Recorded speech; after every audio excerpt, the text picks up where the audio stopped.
اس لیے شرم محسوس ہوتی ہے کہ عاجز کرسی پر بیٹھے، سب کے سب اسٹیج پر آ جائیں، یہ تو ناممکن سی بات ہے، اس لیے کہ جگہ بھی مختصر ہے، ورنہ ظاہر ہے علماء کے لیے ہر مدرسے والے مستقل بڑا اسٹیج لگاتے ہیں، لیکن چونکہ یہاں جگہ کی قلت ہے اس معنی پر، پھر ویسے بھی آج کے اس اجلاس میں بہت قیمتی علماء کرام اصحاب عزت نسبت حضرات تشریف لا رہے ہیں۔ حضرت مولانا محمد سلمان صاحب نقشبندی دارالعلوم دیوبند کے معینات استاد ہیں اور عالمی لیول پر اللہ کے رسول صلی اللہ علیہ وسلم کا پیغام اور نسبت کا نور پہنچا رہے ہیں۔ دوسرے ایک عظیم اللہ کے ولی حضرت مولانا کامل صاحب رحمہ اللہ کے بیٹے حضرت مولانا محمد عاقل صاحب دامت برکاتہم مستقل شیخ الحدیث بھی ہیں، اپنے ادارے کے ذمہ دار بھی ہیں اور بہت ساری ذمہ داریاں ان کے ساتھ وابستہ ہیں۔ یہ تعلیم القرآن حضور والی مسجد دین کا ایک مضبوط مرکز ہے اور یہاں سے بہت شاندار کام بحمد اللہ ہوا اور جاری ہے۔ گزشتہ دور میں حضرت مولانا محمد عمران صاحب دامت برکاتہم اور ان کے پیارے رفیق حضرت قاری انیس الرحمن صاحب دامت برکاتہم بڑی محنت کے ساتھ کام کرتے تھے۔ آج ان حضرات کی دعائیں، ان حضرات کی توجہات اور ان کے تیار کردہ افراد بحمد اللہ کام کر رہے ہیں۔ میری دعا ہے اللہ تعالیٰ قیامت تک اس کے فیض کو جاری ساری رکھے اور کتنے سارے علماء کرام، قراء کرام اس مقام سے فارغ ہیں جو مختلف مقامات پر بہت عمدہ اور شاندار کام کر رہے ہیں، لہذا یہ ان سب کا بھی مرکز ہے۔ میرا بھی یہاں سے طالب علم کا رشتہ ہے، میرے بچوں کی والدہ اس ادارے میں پڑھی ہے، لہذا جو بچوں کے استاد ہوتے ہیں تو ظاہر ہے وہ ہمارے بھی استاد ہی ہوتے ہیں، تو یہ عاجز ان حضرات کا اس طرح کا احترام کرتا ہے جس طرح اپنے صحیح استاد کا۔ اللہ تعالیٰ ان حضرات کی عمروں میں برکت عطا فرمائے، ان کو صحت و سلامتی کے ساتھ دیر تک باقی رکھے اور ان حضرات سے کام لے۔ آج کی اس محفل میں اور بہت سارے دین کے علماء کرام یہاں تشریف فرما ہے۔ یقیناً ہر آدمی اپنی ذات میں انجمن ایک کارواں کی حیثیت رکھتا ہے۔ یہ عاجز بھی اسی سلسلے میں اپنے بزرگوں سے نفع اٹھانے کے لیے اور اپنے پیارے دوستوں سے ملنے کے لیے حاضر ہوا ہے۔ اللہ تعالیٰ آج کی اس اجلاس کو پورے طور پر قبول فرما لے اور جو شخصیات تشریف لا رہی ہیں یا لایا چاہتی ہیں ان تمام سے توجہ کے ساتھ اور دل لگی کے ساتھ ان سے نفع اٹھائیں۔ اللہ تعالیٰ ہم تمام ان باتوں پر عمل کرنے کی توفیق عطا فرمائے۔ میرا تو یہی چاہتا ہے کہ بس انہی کلمات پر بس کر دو، یہ اچھا لگتا ہے، لیکن چونکہ میں یہ بھی جانتا ہوں اگر یہیں پر بس کیا تو کچھ حضرات کے دلوں پر تکلیف پہنچے گی، لہذا ان کے احترام میں چند باتیں عرض کر دیتا ہوں۔ دعا ہے اللہ تعالیٰ کہنا آسان فرمائے، پھر اس پر مجھے بھی اور آپ کو بھی عمل کرنے کی سعادت عطا فرمائے، یہ توفیق عطا فرمائے۔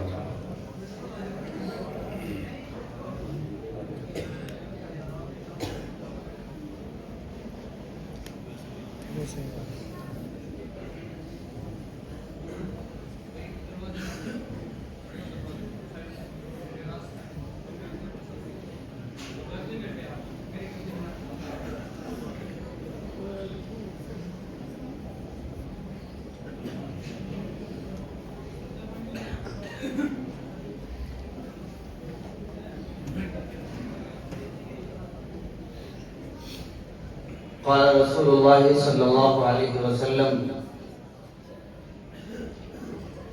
اکمل المؤمنین ایمانا احسنهم خلقا، رواہ الترمذی۔ اللہم صلی علی سیدنا محمد وعلی آل سیدنا محمد وبارک وسلم۔ محبوب کائنات رسول اکرم صلی اللہ تعالی علیہ وآلہ وسلم کی تعلیمات میرے آپ کے لیے ایک شاندار ذخیرہ ہے اور وطیرہ ہے۔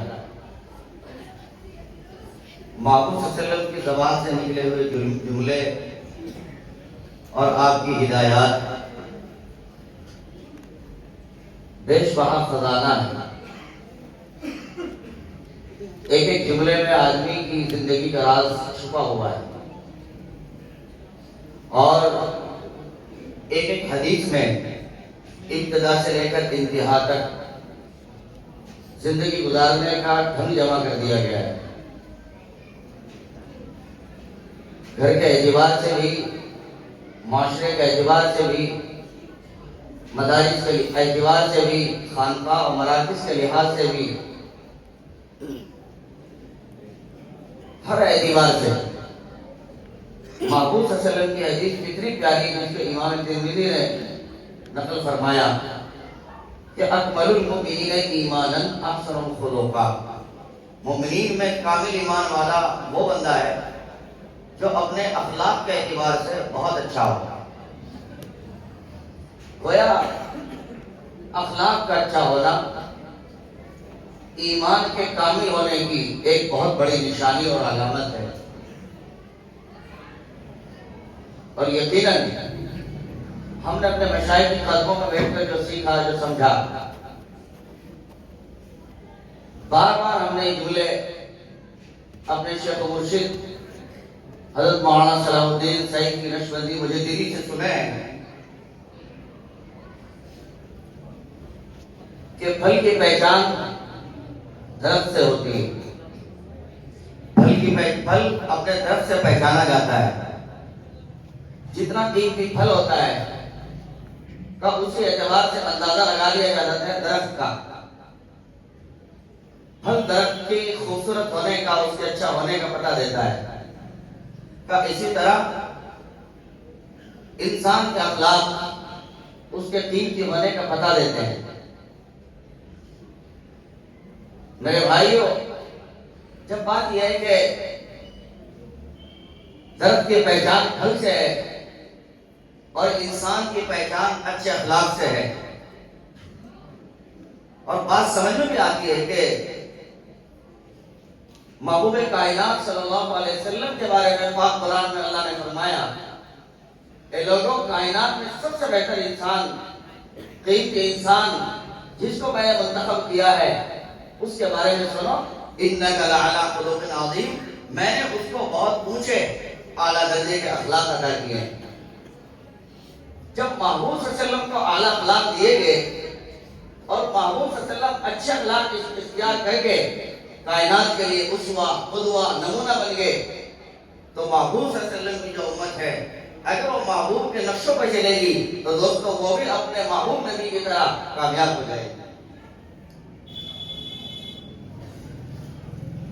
معترضین تو ہر دور میں اعتراض کرتے ہیں، محبوب علیہ السلام کے بارے میں بھی اعتراض کیا، یہ جو اتنی فتح ملی ہے ہوا یہ کہ خالد سیف اللہ جیسے لوگ، حضرت عمر فاروق رضی اللہ عنہ جیسے لوگ محمد کے قریب آ گئے تھے، تو اس لیے وہ دنیا پہ چھا گئے، ان کی تلوار سے لوگ گھبرا گئے، ڈر گئے، اس لیے ان کا سکہ چھا گیا۔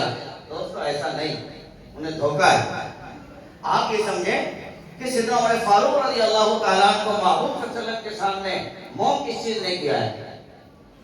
میں اور آپ توجہ اس بات کر دیں کہ حضرت خالد سیف اللہ جیسے سپہ سالار کو محبوب صلی اللہ علیہ وسلم کے دامن میں کس نے وابستہ کیا ہے؟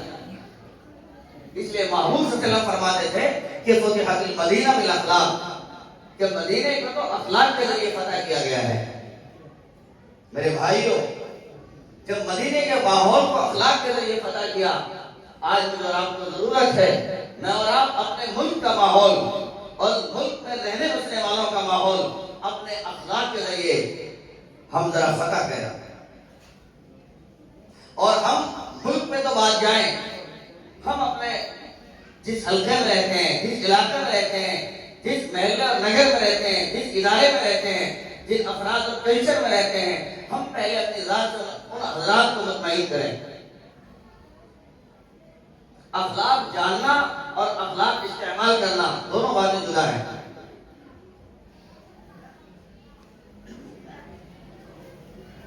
اخلاق جاننا کسی اور چیز کا نام ہے، اور اخلاق کا زندگی میں آنا، اس کا اختیار اور استعمال کرنا، یہ الگ دنیا کی بات ہے۔ چنانچہ بندہ جب اس پر محنت کرتا ہے اور توجہ کرتا ہے تو سیکھ لیتا ہے، پا لیتا ہے۔ وہ علی سینا فلسفی تھا، دنیاوی عقل بہت لڑاتا تھا۔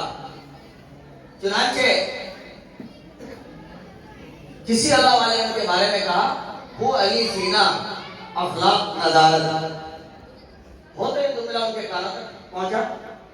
کہا جاتا ہے بات فوٹو نکلی، فوٹو چڑھی، ان بزرگ کی زبان سے نکلی اور کسی بیچ کے آدمی نے لطف لینے کے لیے ان تک ہی پہنچا دی۔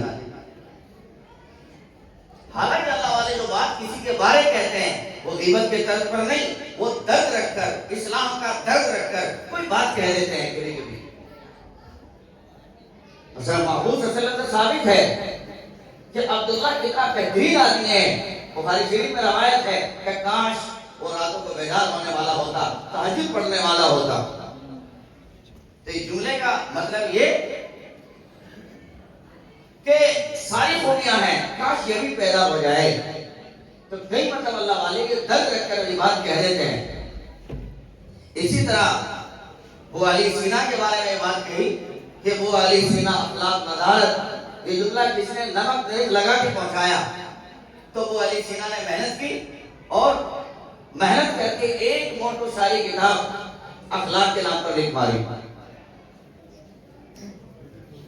وہ لوگ اجرا ہوا لوگوں کے سامنے آئی تو اس بیچ کے آدمی نے پھر یہ بات واپس حضرت کے یہاں پہنچائی اور کہا، حضرت آپ تو کہہ رہے تھے کہ وہ علی اخلاق ندارت، اور ہم نے کہیں دیکھا اتنی ساری موٹی کتاب اس نے اخلاق پر لکھ دی ہے۔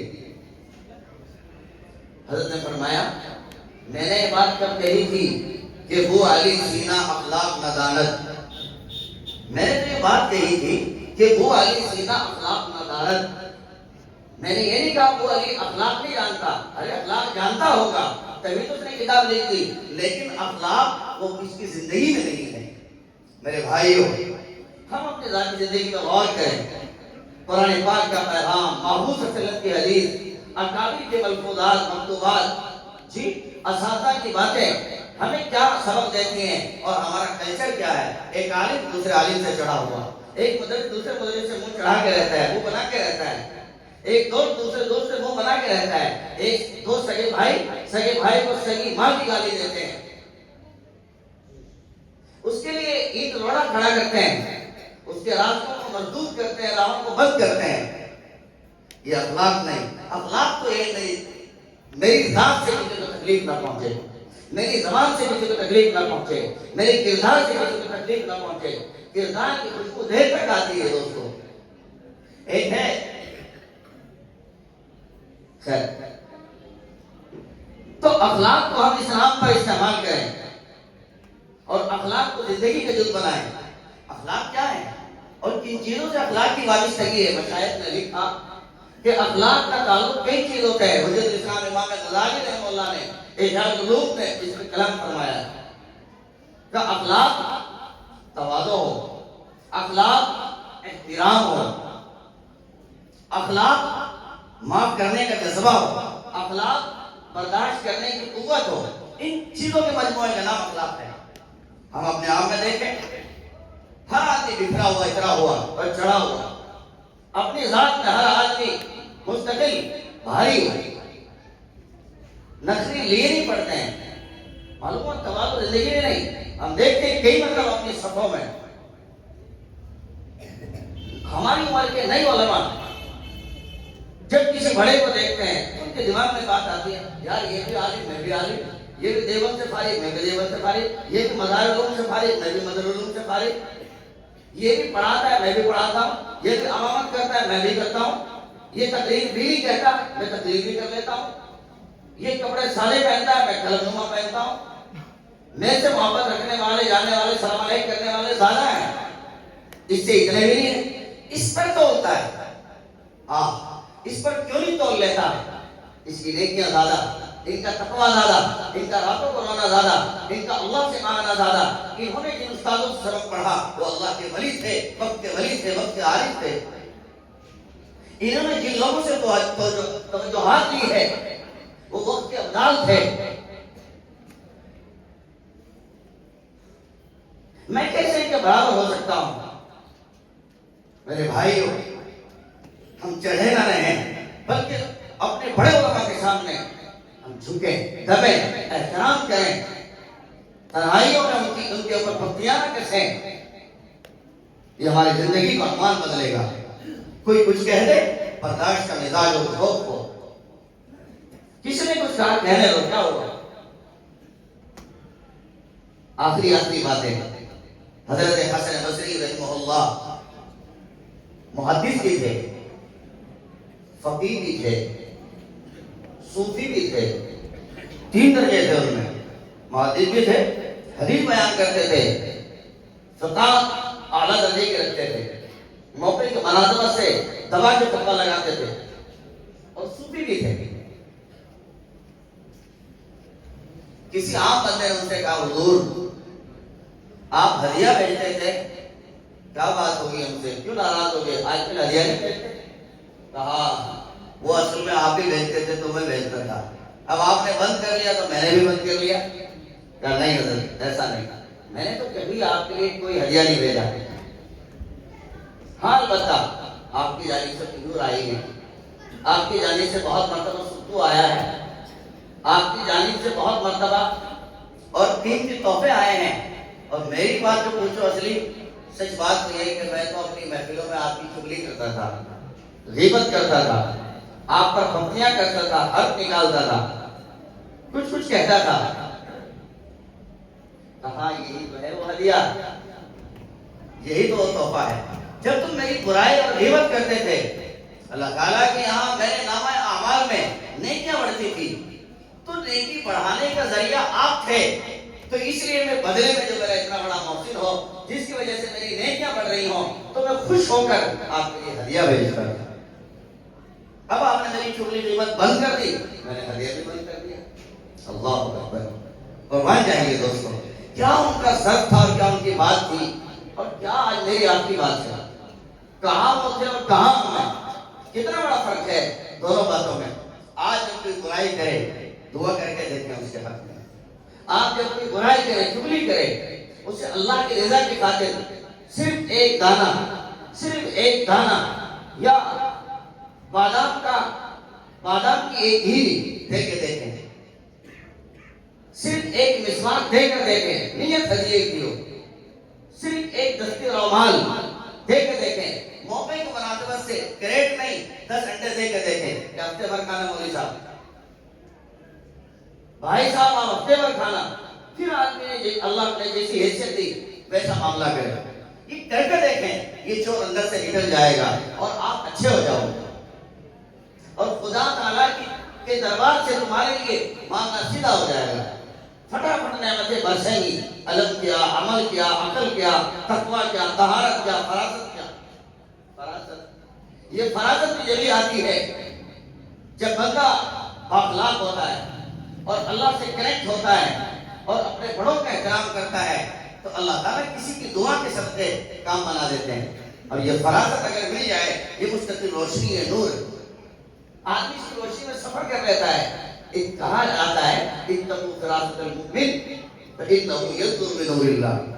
کسی اللہ والے سے کسی نے پوچھا یہ فراست کیا ہوتی ہے. مثلا حضرت جنید بغدادی رحمہ اللہ کے بارے میں آیا، ایک نوجوان کھٹا خوبصورت امامہ باندھ کر، صاف ستھرا رومال لے کر، پگڑی چھتری لے کر، اچھا لمبا چوڑا کرتا پہن کر، داڑھی بڑھا کر، خوبصورت انداز میں ایک اللہ والے حضرت جنید بغدادی کی چوکھٹ پر پہنچا. آپ جا کر کہا حضرت ایک بات پوچھنی تھی. کہاں پوچھا؟ کئی پوچھنا تھا. یہ جملہ ہے اتقوا فراست المؤمن فإنه ينظر بنور اللہ، یہ میں لکھ کر لایا کہیں سے. یہ فراست کیا چیز ہوتی ہے؟ فرمایا اور نصرانی کے بیٹے جاتا نہیں یہاں سے. فوراً پیسے ڈھیلے ہو گئے اور کامنے لگا ایک جملے میں سے، اور نصرانی کے بیٹے جاتا نہیں یہاں سے. فوراً ڈھیلا ہو گیا. کس نے بتایا؟ میں نصرانی کا بیٹا ہوں. فرمایا یہی فراست ہے. تیرے لباس سے، تیری دستار سے، تیری گفتار سے میں دھوکے میں نہیں آ سکتا. مجھے اللہ تعالیٰ نے نور فراست دیا ہے، اپنا کام کر. جیسے حقیقت کھلی معذرت کرنے لگا، حضور اگر فراست اس کا نام ہے پھر مجھے ایمان میں داخل کر دو، کلمہ پڑھا لو، مسلمان بنا لو. کہا پڑھ. کلمہ پڑھایا، ایمان میں داخل کر لیا. یہ سب گتھیاں اخلاق کے پارٹ سے ملتی ہیں. اللہ تعالیٰ سے ہمیں دعا کرنا چاہیے، مانگنا چاہیے، کئی مرتبہ صدقہ اٹھانا چاہیے. اللہ تعالیٰ کی چوکٹ پر پیارے اللہ اچھے اخلاق دے دیجیے، اچھے اخلاق سکھا دیجیے. جہاں سے اچھے اخلاق سیکھ سکتا ہوں وہ راستہ بتا دیجیے، وہ راستہ دکھا دیجیے، وہ دروازہ دکھا دیجیے. پیارے اللہ کو چوکٹوں تک پہنچا دیجیے جہاں سے میں اچھا بن سکتا ہوں، قیمتی ہو سکتا ہوں، میں بدل سکتا ہوں، پلٹ سکتا ہوں، میری زندگی میں اخلاق پیدا ہو سکتے ہیں. اس طرح تنہائی میں اپنے اللہ سے مانگے. جب بندہ رو لگا کہ اللہ کے ذات سے مانگتا ہے تو اللہ تعالیٰ کرم فرماتے ہیں، ترس کھاتے ہیں اور بندے کو اللہ پاک نواز دیتے ہیں، عطا کر دیتے ہیں، پھر اسے بااخلاق بنا دیتے ہیں. یہی وہ چیز ہے جس کو امام ترمذی نے نقل فرمایا، اکمل المؤمنین ایمانا احسنهم خلقا.